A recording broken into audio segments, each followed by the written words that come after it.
we met the President and we informed him of our view regarding these bills. And we said that it is very important that these bills are taken back.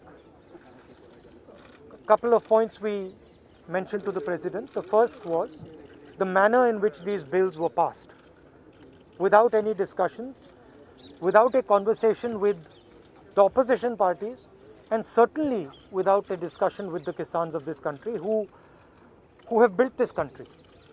So the way the bills were imposed, we see it as an insult to the Kisans of this country. The Kisan has lost faith in the government. The Kisan does not believe that the government is acting in their interest, and that is why lakhs of them are on the streets. And non-violently, compassionately on the streets. They are struggling in cold weather with complete respect. So we informed the President that it is absolutely critical that these bills are taken back. Hindi में बता देता हूँ. देखिए, जो किसान है उसने इस देश की नींव रखी है और वो दिन भर इस देश के लिए काम करता है. ये जो बिल पास किए गए हैं ये किसान विरोधी बिल हैं.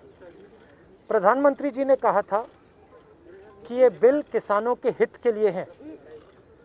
सवाल उठता है कि अगर ये बिल किसानों के हित में है तो किसान सड़कों पे क्यों खड़ा है? किसान इतना गुस्सा क्यों है? क्योंकि इन बिलों का लक्ष्य प्रधानमंत्री जी के मित्रों को हिंदुस्तान का जो एग्रीकल्चरल सिस्टम है वो पकड़ाने का है. और किसान इस बात को बहुत अच्छी तरह समझ गया है.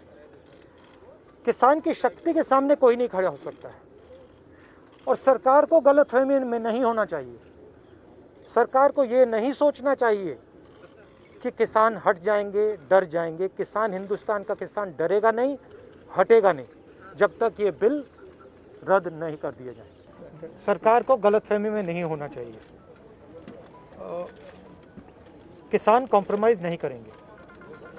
क्यों नहीं करेंगे? क्योंकि उनको समझ आ रही है बात कि अगर वो आज कॉम्प्रोमाइज़ कर गए तो उनका हिंदुस्तान में कोई भविष्य नहीं रहेगा.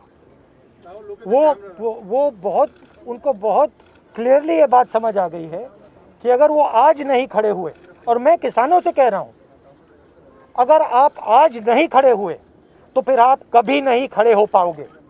और हम सब आपके साथ हैं. आप बिल्कुल घबराइए मत. हम सब आपके साथ खड़े हैं. आपको कोई पीछे नहीं हिला सकता. आप हिंदुस्तान हो. Thank you.